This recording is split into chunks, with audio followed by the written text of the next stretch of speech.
Full shit, you know what I'm saying? Like, just some social shit for everyone, you know what I'm saying? Like, I made this be myself, so hear me.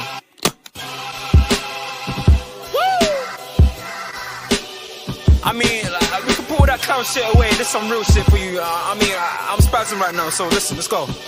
Yeah. It's in their bones, the thugs in harmony for the love of the money. Then fall victim for the cookie, then turn pussy, it's lonely.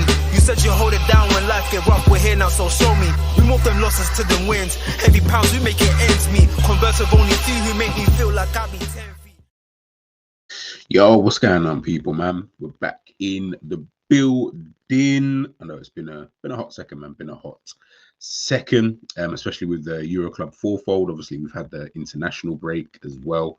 So, you know, it's been a little bit quiet.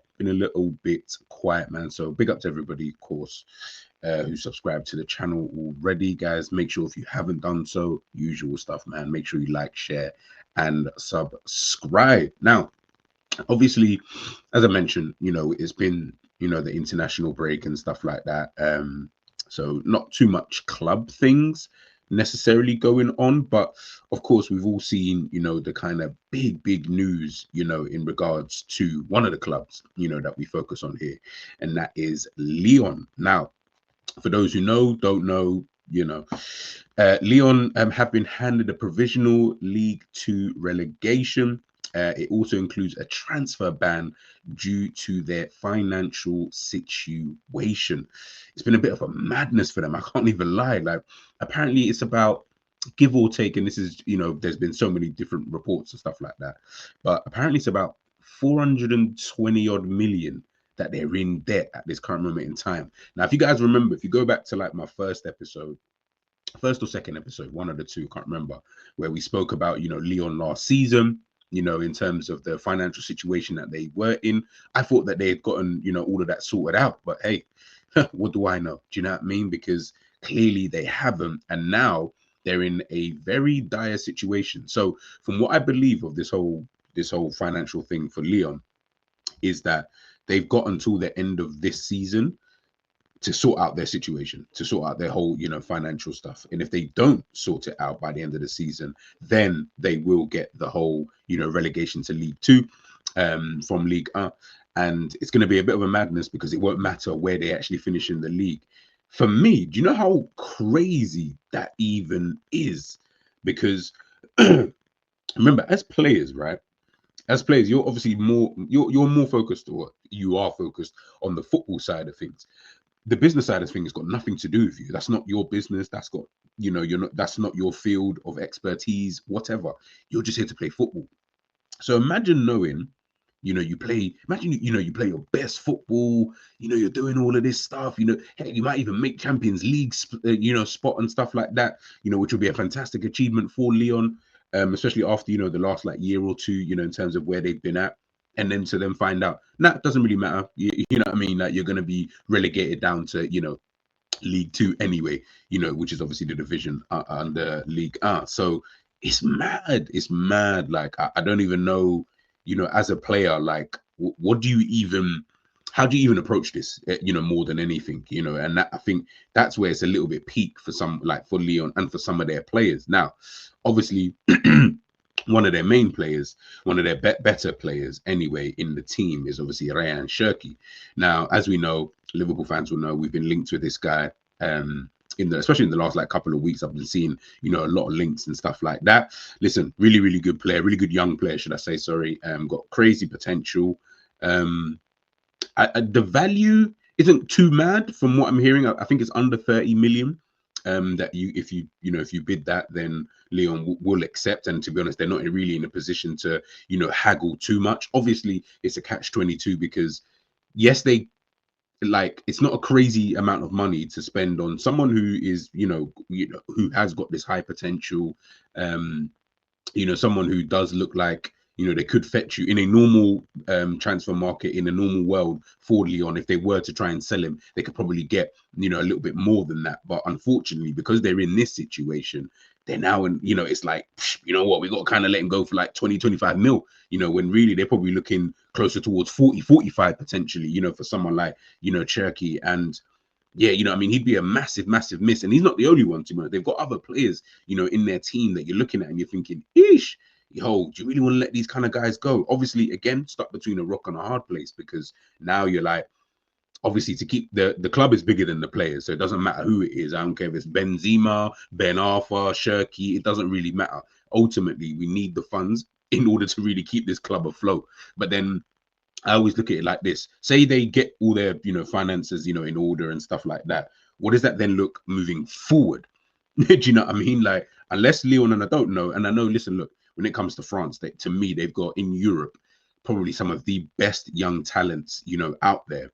So yes, they might be able to just pluck someone up from their academy and then, work with it from there. Obviously, next season will be more of like a building kind of season. Like, I think the best scenario that they can potentially have is like win the Europa League, for example, win that competition. Obviously, then you get automatic place into the Champions League. If that during this period of time, they can also then sort out their finances, at least then for next season, if they do have to let, like, if it's a case of like if they can wait until after January, then sell all of these players and say, okay, you're all going to be sold at the end of the season, but between now and the end of the season, you guys are going to play for Lyon. If they could do that, I feel like that's probably the best way I can possibly think of, like, getting themselves out of the situation. So do as much as you possibly can, get all of those deals that you want to get. So if you are going to sell Shirky, then cool, sell him, but sell him at the end of the season, because you can still do transfer deals within this period of time. Do you know what I mean? It's not, people think, oh no, you can still do transfer deals outside of a transfer window. It could just be for the next, window in itself. So if January finishes, for example, from February onwards, they can then start sorting out, okay, we're going to sell this player can go for this amount, get all of that sorted, and then they move at the end of the summer, then fairs. Do you know what I mean? Like, you could just potentially do it that way. That could be one way. They're probably, okay, listen, what do I know? They're probably looking at doing it potentially that way anyway, but it is a madness. It is a madness, man. Like, it's, Lyon, man, you got yourself into this. Honestly, again, I don't know too much about the ownership and stuff like that. The fact that they've got themselves into this kind of muddle, considering where they were at in the last year or two, I thought, okay, they're getting themselves out of this situation. Unfortunately, they're not. And this is where we're at, at the moment when it comes to, football especially. And, this is one of the bigger clubs out there in European football. They got mad heritage and stuff like that. As I mentioned, with some of the players that have, played for the football club, like, it's not no joke. Do you know what I mean? Lyon ain't no small town kind of club where you're like, oh yeah, this is like 60, 70, 80 years ago that they were big. Nah, we're talking about in recent times, like Lyon were, I'm saying, the big dogs in France. You know what I mean? Like, take away what PSG have obviously been doing over these last few years. Lyon were the guys, man. I remember Juninho, was it Bastos? Bro, they had some players, man. They had some good players, man. And unfortunately, they're in this situation now, man. And we're seeing it a bit more and more. Obviously, we saw with Bordeaux as well, their situation. Again, another heritage kind of club over there in France. It's not a good situation, man. It's not a good situation. And listen, hopefully Lyon can get themselves out of this situation, and sort out their finances. But listen, if you're a club looking for some players, Lyon is probably the place. And to be honest, like I said, they've got a good few youngsters as well, in their academy and stuff like that. You might be able to poach, some of these guys. So be on the lookout, man. Be on the lookout to see, how this kind of pans out, moving forward, what kind of happens, what players are going to be let go in January, potentially, because I don't know the exact date that they need to make sure that their finances are, all in order kind of thing. So it could be soon, it could be before, I don't know. So we'd have to wait and see on that. But this January, Lyon, I think, are going to be a very busy club, and I don't mean incomings either. So let's wait and see. Over to Italy. Obviously, we've got a big game this weekend. AC Milan versus Juventus. AC Milan versus Juventus, man. This is going to be a very, very, very, very big game, man. I'm very intrigued to see this game. I'm going to watch this game because I'm very interested to see how this kind of pans out. Obviously, Juve going away to the San Siro as well. It's so crazy. Juve got their 3 stars, and AC Milan got their 1 star. I don't really know how that works out, but one of the things I saw is that Vlahovic might be an injury doubt for this game. I'm not 100% sure at the moment. Nothing's been confirmed that he's completely out of the game. It does look like it, but again, until we see the lineup and stuff like that and the team sheet and everything, then we'll fully know. You guys already know my thoughts on Vlahovic already. I don't really need to go too deep into that. I do think I saw, is it Antonio Cassano? former striker, Italian striker. I saw him, speaking about Vlahovic, and he had like, listen, I felt like he was being a little bit harsh in terms of, but I'm not surprised because that's just how, that's just how former players these days, that's just how they roll. Do you know what I mean? They will be harsh. They will be, getting on to certain players if they feel that, this player isn't, really putting in the effort and stuff like that, and I think with Vlahovic, like I said, man, I just think that Juve moving forward anyway, I'm not saying Vlahovic won't score goals. Listen, if this is a team that maybe had like two strikers, for example, then and he wasn't the main guy, then Fairs, then maybe I wouldn't really mind so much. He'd be like, oh, he's a good second striker, or he's a good off the bench type of guy, like, or for a team like Juve anyway, who are trying to go on to bigger and better things. But ultimately, he is your main guy, and I just look at him and I think, nah, Juve could do better. I keep saying that, yeah. I can see a world where someone like Gyökeres will go to Juve. You know what I mean? Like that will increase his profile even more so because you're going to play for one of, if not the biggest team in Italy, playing obviously Champions League consistently, potentially winning more league titles than he's going to win at Sporting and stuff like that. I can see that happen. I don't know why. Like I know everyone says, oh, Gyökeres to an Arsenal or a Liverpool potentially or whoever kind of thing. All these top class, but I feel like Juve is that level. Yeah, do you know what I mean? I feel like that's the level of like a Gyökeres at this moment in time. Of course, I could be completely wrong when it comes to the Premier League and rips it up, but I can see that kind of deal. If they got the finances anyway, I don't know if they do. I feel like they do, but if they do, I feel like that would be the perfect signing for them. Do you know what I mean? I feel like it'll be good to see Gyökeres in that league, a lot more tactical, defensively astute, kind of league. I think it'll be interesting. But of course, we'll wait and see in regards to this weekend. And listen, man, in regards to, Thiago Motta and Juventus, they're going to obviously want to get that victory. Like I said, they've been a little bit, like this season, that like it's like obviously new manager and stuff. So I'm not going to be too harsh on them. And especially a manager who plays a kind of a completely different way to the previous manager, and also getting in his players and stuff like that. It's going to be very, very interesting to see. Another player that I was actually thinking about was Douglas Luiz, man.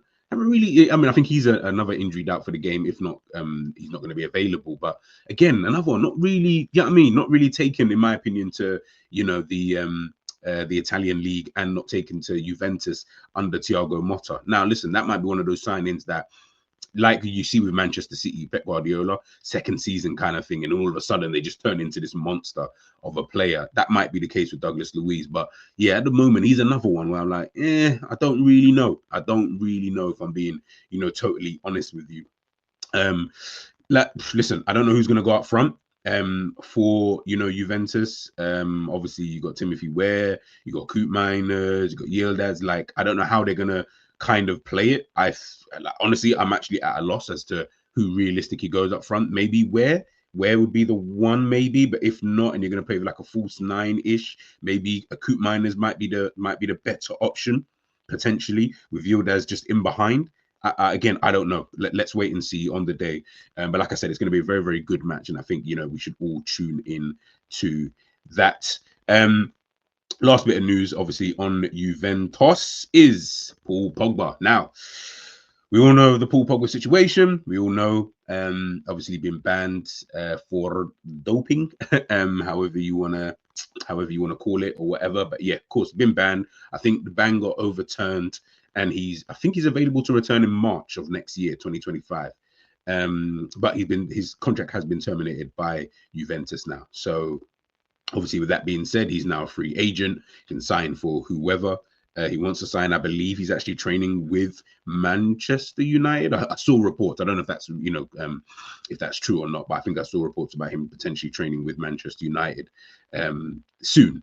Don't know if it's happening yet. I think for now he's probably just going to take a little time away. Obviously, get his affairs in order, so to speak, and then obviously decide on his next move. But listen, I don't know where Pogba's at, in terms of as a player. Like, he's a player with obviously undeniable talent, and he showed that talent, and he's shown his abilities throughout his whole career, not been as consistent as maybe some people would like it, more so at Manchester United than anything. But we know he's got that. We know he's got it in there. So listen, would you take a punt on him? Let me know, of course, in the comment section. Would you guys, I mean, would you take a punt on someone like Paul Pogba? That would be very, very interesting. Moving on to Barcelona. Barca, all right, man. Do you know what I mean? Barca are pretty cool.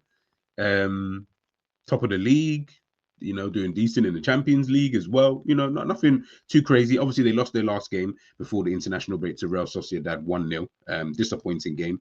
Disappointing performance more than anything. It was kind of a surprise, if I'm being honest, because Barca weren't really their fluent best, if I'm being 100% honest. And they seem to have a bit of trouble trying to break down Real Sociedad. I felt like that was a bit of an issue. But listen, look, you're not going to play flawless all season, man. These kind of games are always going to come regardless throughout a season. They're going to throw up these kind of situations. Let's just hope that, you know, does not continue after the international break.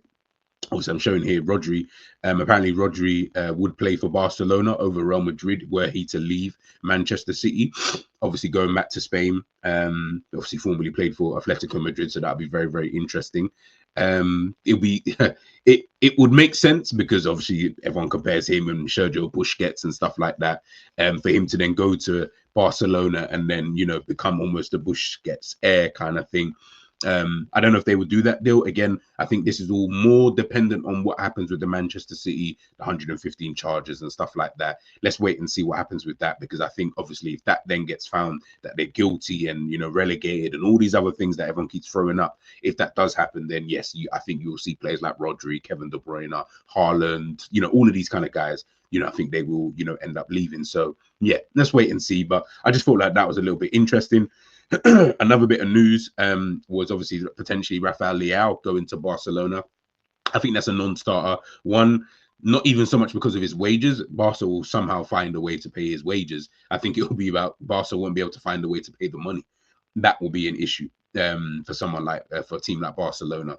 I just think right now they're in a good space. They don't need to go out and spend crazy amounts of money. They need to get themselves back up to a point where, you know, they can spend a bit of money. But ultimately what they're doing now, which is going back to their roots, which is using the youngsters from the academy mixed in with a few other players not from the academy. That mix and blend has always worked for, well, in recent times anyway, it's always worked, you know, for Barcelona.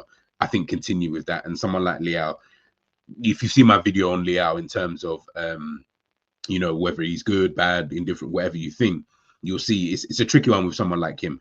I personally, if I was Barcelona, I wouldn't really waste the money. I think someone like Leao would end up like Dembele for them. Do you know what I mean? Where you're like, yeah, he can be sick, but yeah, it ends up being a waste of 100 odd million that you're gonna have to more or less spend, you know, to get someone, you know, like him.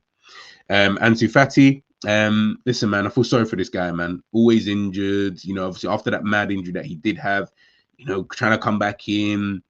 I don't know if he's a doubt for the game that Barcelona have this weekend. Yeah, man, I feel it for this guy, you know, honestly, like if he's not careful, and listen, it's not, I guess it's not his fault, but if he's not careful, start going all of a sudden now you look like you're, you know, Bojan, and then, you know, we saw what happened with Bojan. Do you know what I mean? Although Bojan maybe a little bit different just because of who he had in front of him at the time. But yeah, he's just looking a bit sticky for him, man.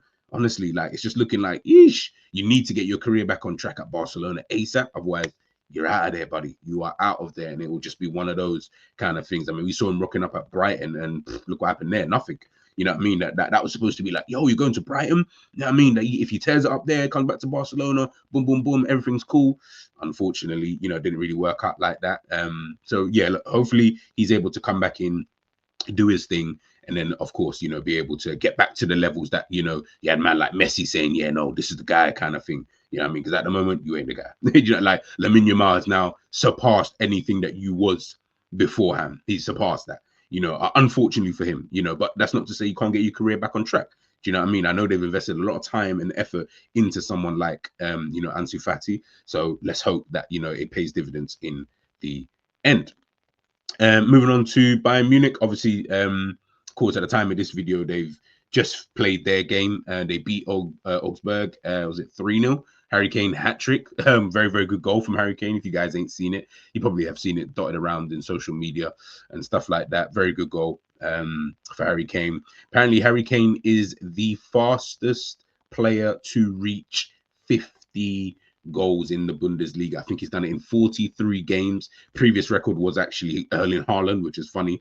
He done it in 50 games, so 50 goals in 50 games. Harry Kane's done it 43 games. So, phenomenal player, phenomenal record. I think, again, another hat trick last night. I think this guy's got 7 hat tricks in the Bundesliga already. If I'm saying 7 hat tricks, that's 21 goals. So 21 of his goals have been hat tricks. You know how crazy that is? That's almost half of his goals in the Bundesliga. That is just under half of his goals have been hat tricks. That is mental. That is mental. That is mental. But listen, man, look, Harry Kane's Harry Kane at the end of the day. Do you know what I mean? He's one of the best strikers in the world. So listen, man, it makes sense. It makes sense, man, that he's been doing he's doing really, really well. I knew he was always going to score goals for Bayern Munich, to be honest. I think we all knew. I think we all knew and could see, yeah, this guy's going to bag goals, for Bayern Munich. And now he just needs the trophies. Honestly, he just needs that one trophy. That's the maddest thing about Harry Kane that I think about sometimes. He just needs one trophy, and then he's calm. Win the Bundesliga title, he is calm. Don't need to win a Champions League, or you don't need to do none of that. Just need a Bundesliga title or a Pokal, like something. Do you know what I mean? Because you cannot go your whole career and not win anything, Harry. You cannot. Like, that would be a crime against football, man. But I think with the way that Bayern Munich have been playing this season, with their other players, Leroy Sané, Jamal Musiala, Gnabry, who else is there? You got Matisse Tell, Harry Kane, of course. Like, bro, if they don't win this season, then yeah, I don't know for them. But right now, they look like they're in pole position, to be able to get that Bundesliga title, and hopefully that continues for them. But guys, that is today's episode done and dusted. We will be back potentially sometime next week anyway, just kind of going through the results of this week. Obviously Bayern's is already done, so we've just got Lyon, Juve and Barcelona to get through.